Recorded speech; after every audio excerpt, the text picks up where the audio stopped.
This is the murder of Radhika Yadav. On the morning of July 10th, 2025, in a double-story bungalow in Sushut's Lock, Gurugram, a 25-year-old woman stood in her kitchen making breakfast. It was her mother's birthday. The pressure cooker hissed on the stove, and then gunfire. 4 shots, all from behind, all fired by her father. This is the murder of Radhika Yadav. Was born on March 23rd, 2000, into a family with means. Her father, Deepak Yadav, had invested over 2.5 crore rupees into her tennis career, an amount that would become later a weapon of resentment. Radhika was a state-level tennis player. She reached a career best ranking of 75 in the girls under 18 category. But 2 years before her death, a shoulder injury ended her competitive career. She pivoted to coaching, booking tennis courts, training the next generation of players. She was building something, and that, as it seems, was the problem. Radhika's friends would tell police that she lived like a prisoner in her own home. Her parents were controlling, obsessive. She wasn't allowed outside unless her mother accompanied her.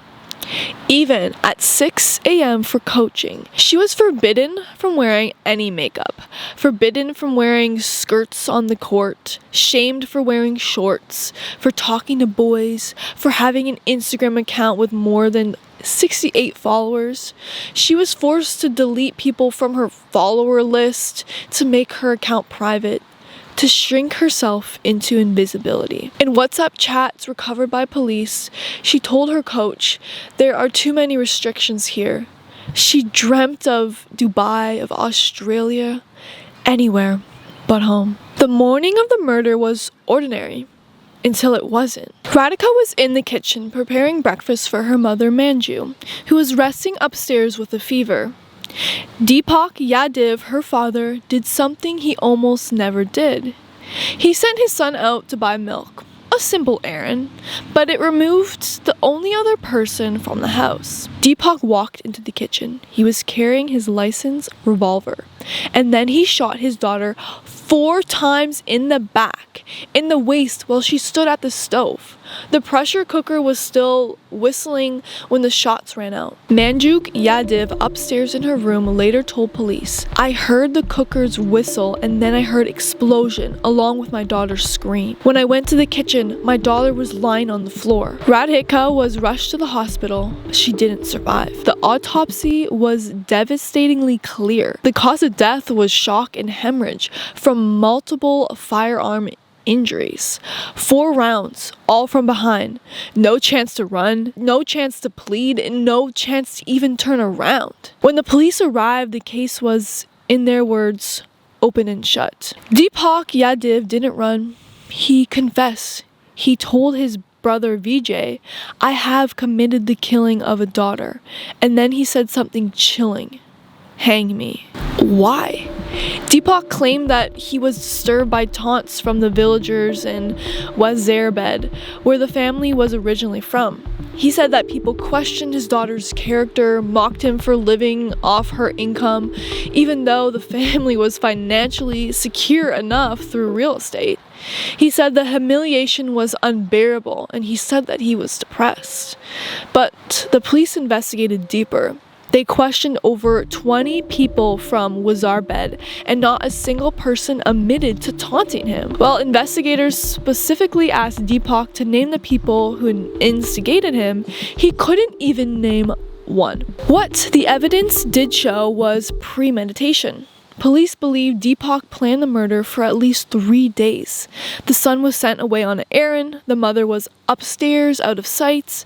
The licensed revolver already in the house. The 4 shots fired from behind, executioner style, while Radhika's hands were busy at the stove. This wasn't a crime of passion. This was calculated. This was a father deciding his daughter's life was less valuable than his pride. The charge sheet ran 400 pages. It detailed a life of suffocation, A young woman who represented her state, her country, who had trained and sacrificed and built an academy, reduced to 68 Instagram followers in a locked door. A daughter who tried to reason with her father and who once told him, quote, "You spent 2.5 crore on me. Have faith in me," end quote. Faith he never had. Freedom he could never allow.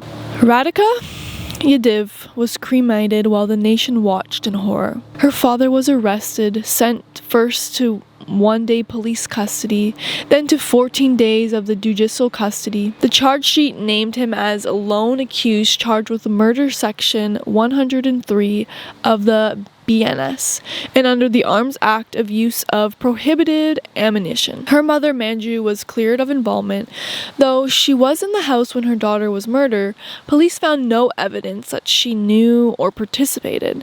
She told investigators she never saw her husband fire the gun. Radhika Yadav was 25 years old. She was a tennis player, a coach, a daughter, a friend, a young woman who wanted to wear what she chose, post what she chose, talk to whom she chose, and live where she chose. For that, she was shot 4 times in the back on her mother's birthday, in her own kitchen, by her own father. The case sparked outrage across India, conversations about honor, control, the patriarchy, and the price of female independence. But for Radhika, it was too late. She already paid the price.